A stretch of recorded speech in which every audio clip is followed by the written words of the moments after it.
Hello, Aries. It's Bree. I'm back. I'm here to do your reading for the singles and the couples. We're going to start the singles first. I'm wishing you guys the best and hope you guys are pulling through this pandemic and everything else that life throws our way really strong. I'm hoping that you're kicking butt and taking names. And I'm wishing for the best. So let's see what's happening with you, Aries. If you like this video, please go ahead and give it a thumbs up. I appreciate it. Aries, singles. Some of you are holding back from a soulmate because you feel dissatisfied or taken advantage of. You're feeling really emotional right now. You're going through an emotional period. Or your former significant other is, but it looks like your past situation you're still healing from.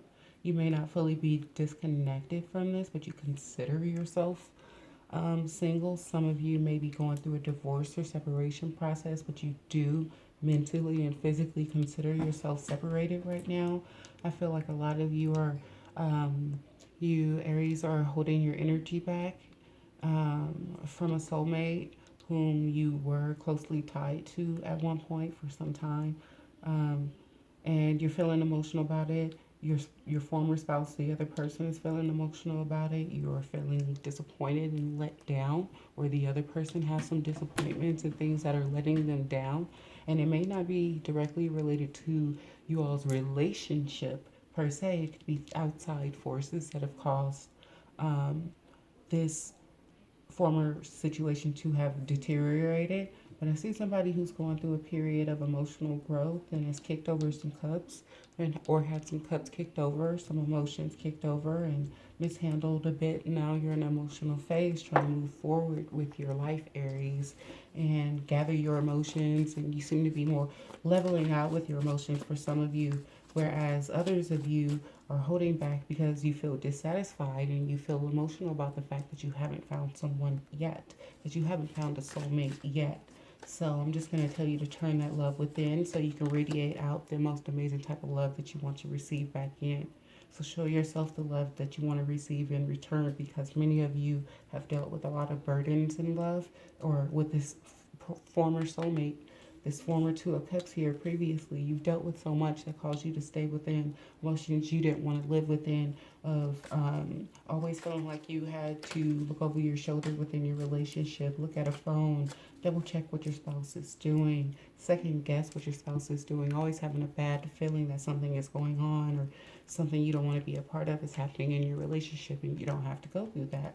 So it looks like many of you have gotten to the point where you walked away, or you're going to walk away from that and go build something elsewhere. You're focusing on work. You're distracting yourself from these emotions, some of you.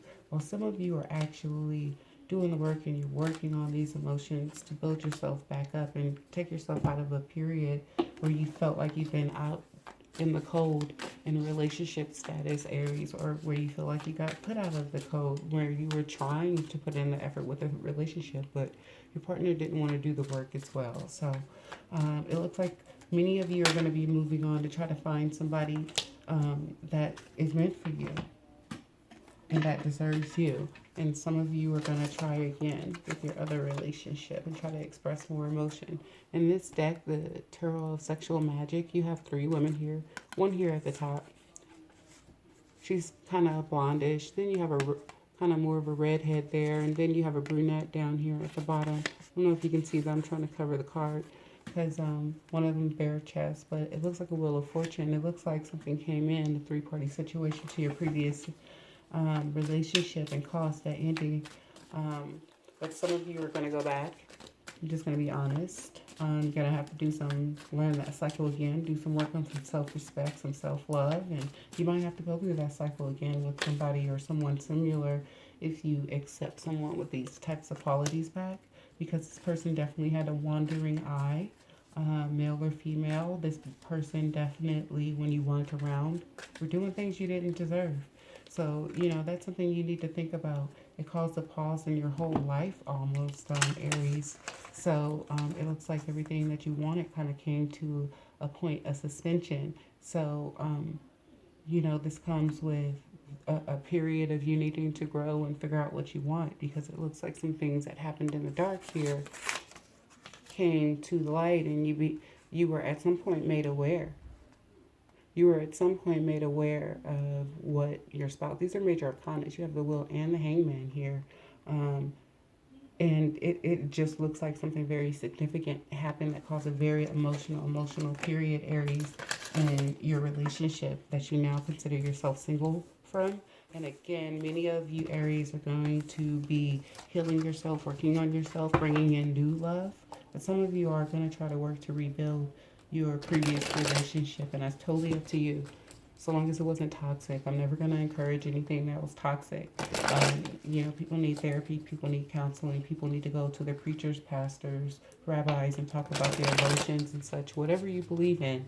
But, speak to somebody about your emotions. Try to heal. Do things that make you feel better, even if it's just a bubble bath. Make sure you're keeping your energy clear, okay? Let's move on to Aries couples. Let's see what's happening with my Aries couples these days. How are you guys feeling right now? I know there's a lot going on in the world. If you want to drop me a comment, tell me how you've been doing, that would be cool. If you want to talk about your situation, that's cool. If you want to say, hey, you're dead on, or anything like that, that would be really cool. I really appreciate the positive feedback. And thumbs up will be really nice. I would really appreciate that, guys. Okay, Aries. Let's see what's happening in these relationships. Aries are very passionate people. Aries couples, again, we're getting the world. The same with the Aries. Singles, we're getting the world. We're getting a new cycle, a new start to your relationship. Someone's using their intuition. Someone's consulting a third party. Someone could be consulting a therapist, a preacher, a pastor, clergy of some kind, a rabbi, somebody that can help them. They're also going within to kind of see how they emotionally, physically, and spiritually feel about this situation, this new start, this ending, this beginning, this new cycle that's happening. We're starting off, Aries, with a major arcana, two major arcanas, two very important cards. These are this event. Could have somebody with the initials B or J involved in it, but more importantly than that, the energy of this event is definitely a new start, a big new start within your relationship of some sort, or an ending. It's a cycle. Someone's feeling confused or trapped about what's going on. Again, here somebody has paused the beginning or ending of a cycle to kind of figure out what was going on.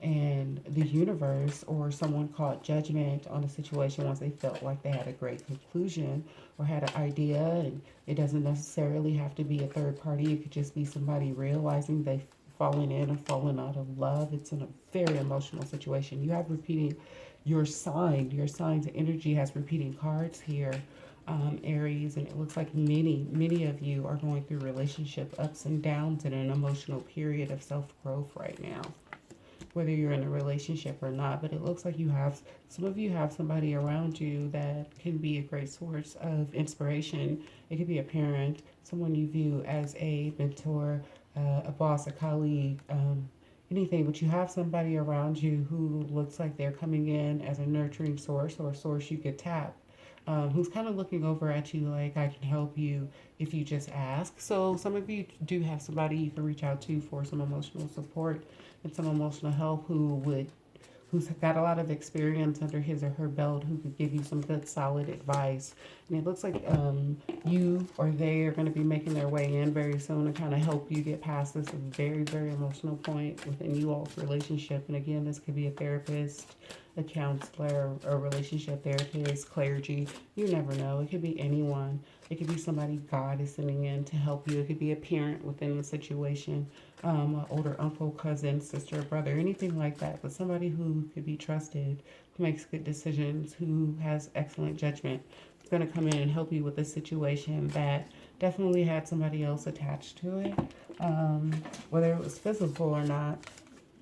Somebody within the relationship was tempted at some point, or is tempted at this point, and could be trying to reconcile their emotions and why they feel tempted, and why they would be willing to risk this and have to start again, or somebody could just be healing from the emotions of having gone through that, because I do see the devil in the background on this Eight of Swords, tempting and making an offering. I also see here in the Two of Wands that a conversation is being had over a couple that is not you, but contains one of the members of your household, your couple, your relationship, and this conversation here is not the best one being had. It's being had behind your back. And it looked like it led to some things that should have only, for some of you, this isn't everybody. Some of you are rekindling after you went through a rough period in your relationship and you've come to a point of understanding. You guys went to counseling, and many of you are rekindling. You are starting to date each other again. You are starting to make quality time for one another, and you are trying to move this forward with love messages and spending time together, going on dates, and spending physical time together. But again, you have two eights here. That's a good sign. First of all, financially, it's a good omen. But times two, and it's just making me feel like the situation also in some kind of a way involved the finances. And potentially, if a third party came in, it would have caused a household decrease of finances. If people would have split up as a result of that, or taken time for themselves to figure out what they want, that can often cost money in a household. But many of you, like I said, you're reconciling. You have money coming in, Aries. You have abundance coming back into your household. So, protect your energy, do your energy work, decide what you really want in your life, who you really want in your life, and what's best for you going forward. If that's this relationship, or is it moving on to the next one? But many of you have some good things coming. You've been through the ups and downs in your relationship, and you're going to have some great results for sticking it out and working it out and taking time for yourself to heal. So if you, Aries, feel like you need a reading, go ahead and book one with me on the details page. Please give me a thumbs up and make sure you subscribe. If you have a comment, go ahead and leave me one. Please keep it kind, and I'll be back soon. I'm Bree. Bye, guys.